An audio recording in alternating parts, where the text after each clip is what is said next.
Now, I know this plan is foolproof. Check this out. First of all, you and me start working at the bank. Doesn't matter the position, okay? Just so long as we get in there, right?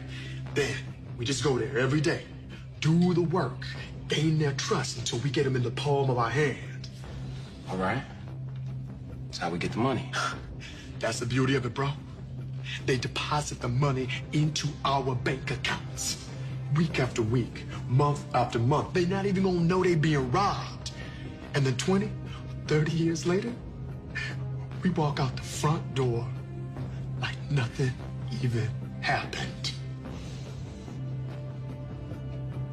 Mother, that's called a job!